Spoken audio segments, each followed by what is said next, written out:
I was standing alone in a luxury high-rise apartment, holding the deed to an $850,000 penthouse. It was supposed to be my wedding gift to my son, Tyler. Not money, not stocks, a home in the sky.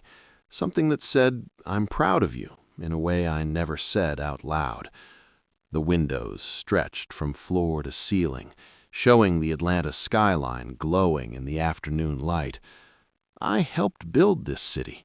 40 years of my life are in those buildings, and now this place was meant to be his future. Then my phone buzzed.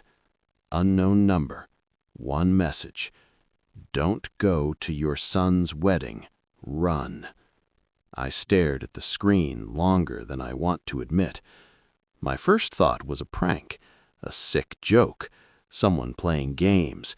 But something inside me tightened, the same feeling I had years ago when deals felt off, the instinct that took me from sleeping in my car in the 1980s to owning 10 commercial buildings. I called the number. No answer. I tried again. Nothing. I told myself I was being paranoid. A grown man shouldn't let a text message shake him. Still, I couldn't bring myself to delete it. That night, hours later, my phone rang. When I heard the voice on the other end, my chest went cold. It was Philip Warren, my former business partner, a man I hadn't spoken to in more than 10 years. What he told me in that call didn't just worry me, it cracked the image I had of my son. Philip told me he had overheard something by accident. A coffee shop in Midtown. Tyler, his fiancée Vanessa, and an attorney. Not wedding talk, not honeymoon plans, my finances. He said they spoke quietly, carefully, like people who didn't want to be overheard but didn't expect to be listened to either. They talked about documents I had already signed, about selling my buildings, about what would happen after the wedding. Then Philip said something that made my stomach drop. They were talking about moving you into assisted living once everything was transferred. I remember saying that's not possible. I needed it to be impossible.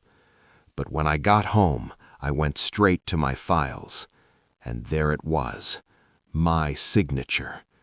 Power of attorney documents, property transfer authorizations, pages I barely remembered signing. Then one name kept repeating, Grant Family, LLC. My last name, but not my company. When I looked it up, my heart sank. The owner wasn't me. It was my son. My entire portfolio, valued at nearly $45 million, was being prepared for sale at a fraction of its worth, and I had unknowingly approved it all. That's when I understood something painful. The message hadn't been about my safety. It had been about the quiet destruction of everything I built. I hired a private investigator the next morning. What he uncovered felt unreal. Vanessa wasn't even her real name. Her legal name had once been Stephanie Walsh, and the attorney guiding Tyler, Derek Walsh, her brother. That name hit me like a memory I didn't want. 15 years ago, Derek Walsh was an intern at my firm, smart, ambitious, hungry, and dishonest. I caught him falsifying property appraisals. One meeting, one decision, I fired him and made sure other firms knew why. His career never recovered. Now I understood. This wasn't just about money. This was revenge, planned slowly, executed patiently, delivered through my son. Vanessa met Tyler at a real estate conference years ago, not by chance, by design. What hurt most wasn't that Tyler had been targeted. It was that he stayed. He knew, and he continued anyway. The night before the wedding, Tyler and Vanessa came over for dinner. Laughter, small talk, normal smiles. Before excusing myself, I placed my phone on a shelf and turned on the recorder. I needed to know. What I heard still echoes in my head. Tyler laughing about how trusting I was. Vanessa talking about how fast they'd move once married. Derek's voice, calm and confident, saying I'd never see it coming. That night, I didn't sleep. By Monday morning, everything was in motion. Lawyers, judges, federal investigators. The company was frozen, my will was rewritten, every asset redirected to charity. Then came the wedding. 150 guests, flowers, music, smiles. When it was time for the toast, I stood. I felt every eye in the room. I spoke slowly. I played the recording. The room went silent. I showed the documents, the company filings, the planned sale. I watched my son's face collapse in real time. Police stepped forward.